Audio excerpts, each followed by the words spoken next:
रूस ने यूक्रेन पर बेहिसाब बारूद बरसाया है, जिसके अंजाम के तौर पर यूक्रेन के कई इलाकों में कमजोरी आई है। यूक्रेन के कई हथियार नष्ट हो गए हैं और हजारों सैनिक भी मारे गए। लेकिन युद्ध में सबसे अहम है जीत हासिल करना। बाखमुत के बाद यूक्रेन से पुतिन को आखिरकार जीत की एक खुशी मिल ही गई है। रूस का दावा है कि बाखमुत के बाद अब खार्किव के कुपियांस्क में रूसी सेना का कब्जा हो चुका है। यानी जिस तरह बाखमुत का पूरा इलाका रूस ने जीत लिया था, उसी तरह कुपियांस्क के भी चप्पे चप्पे पर अब रूसी सैनिकों का कब्जा है। जीत के इस सिलसिले को आगे बढ़ाने की कोशिश भी तेज हो गई है। बहुत दिनों बाद वॉर जोन से क्रेमलिन भेजी गई एक खबर ने पुतिन के चेहरे पर मुस्कान ला दी है।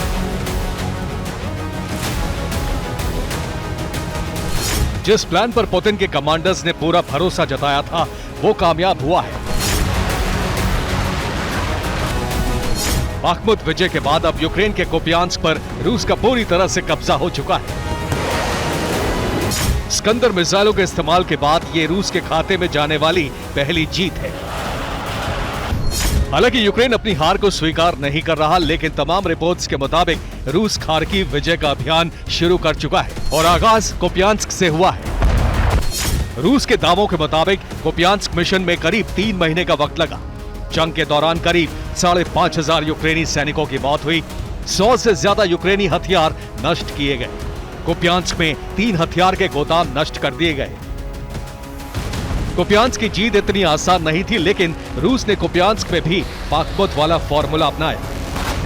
आपको रूस की पूरी प्लानिंग बताएं, उससे पहले ये बताते हैं कि आखिर कुपियांस्क को ही रूस ने पहला टारगेट क्यों बनाया। कुपियांस्क रणनीतिक तौर पर बेहद अहम जगह है।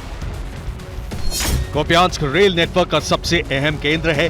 कुपियांस्क में 5 जगहों से रेल लाइन आती है। कुपियांस्क में एक रेलवे लाइन रूस तक जाती है।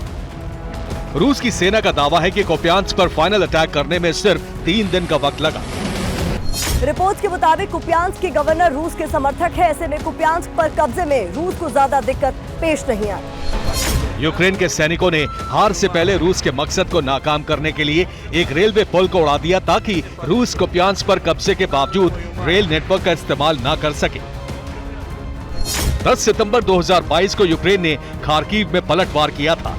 कुपियांस्क और तमाम शहरों से रूसी सैनिकों को तब लौटना पड़ा था।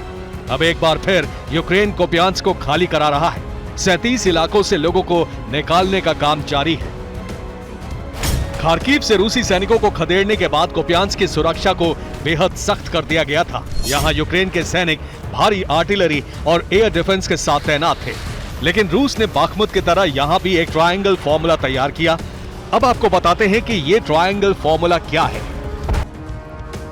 बाखमुत विजय के लिए वैगनर ग्रुप ने ऑपरेशन मीट ग्राइंडर शुरू किया था, जिसका मतलब था चारों तरफ से घेर कर दुश्मन को खत्म करना।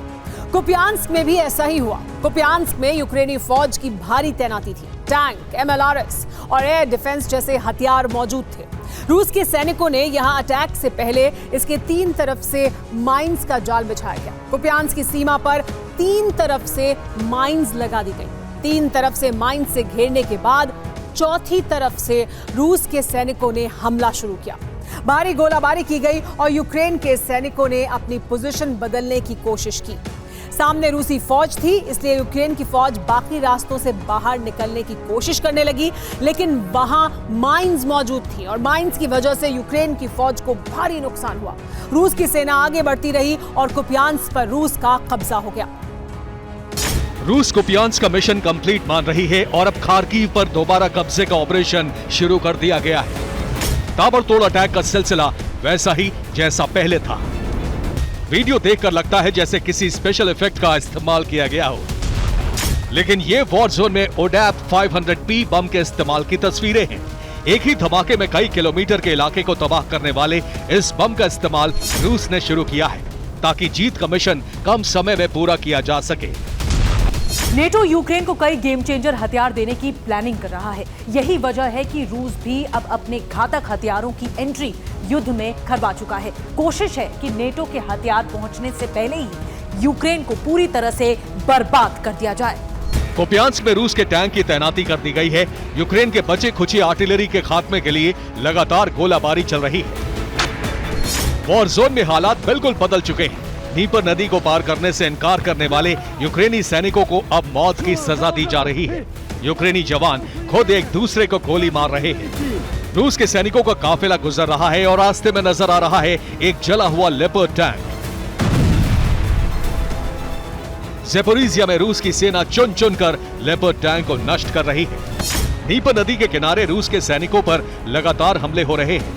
रूस के रक्षा मंत्रालय ने वीडियो जारी किया है जिसमें जोरदार धमाका दिखाई दे रहा है। रूस का दावा है कि यूक्रेनी ठिकाने को एक हमले में तबाह कर दिया गया। रूस का FPV ड्रोन यूक्रेन के लिए सबसे घातक साबित हो रहा है। ड्रोन लगातार चुन चुनकर यूक्रेनी फौज का शिकार कर रहा है। इस ड्रोन से जंगल में छिपे यूक्रेनी सैनिकों की तलाश की जाती है और फिर बेहद नजदीक से ग्रेनेड ड्रॉप कर दिया जाता है। FPV ड्रोन की मदद से ही यूक्रेनी सैनिक अब बंकर्स और इमारतों में भी सुरक्षित नहीं है। हार और हताशा के बीच यूक्रेन ने भी कुछ वीडियो जारी करके रूसी सैनिकों पर पलटवार का दावा किया है। ये यूक्रेन का 203 mm सेल्फ प्रोपल्ड गन है, लेकिन ऐसे हथियार रूस के घातक हथियारों के सामने बेहद कमजोर है। यूक्रेन की सेना का एक और वीडियो देखिए। यूक्रेनी ड्रोन रूस के एक टैंक की लोकेशन को ट्रैक करता है और फिर आर्टिलरी प्रहार से टैंक को नष्ट कर दिया जाता है। ड्रोन अटैक बढ़ने के बाद अब जगह जगह एंटी एयरक्राफ्ट गन के साथ सैनिक मौजूद हैं। आसमान में ड्रोन नजर आते ही अब ऐसा ही हमला किया जा रहा है। ज़ेलेंस्की ने एक बार फिर बड़ा फैसला लिया है और सभी रीजनल मिलिट्री कमिश्नर्स को बर्खास्त कर दिया है। ज़ेलेंस्की ने शर्त रख दी है कि जिन्हें अपने पद पर बने रहना है उन्हें फ्रंट लाइन पर जाकर युद्ध में शामिल होना होगा। Bureau report, TV9 Bharatvarsh.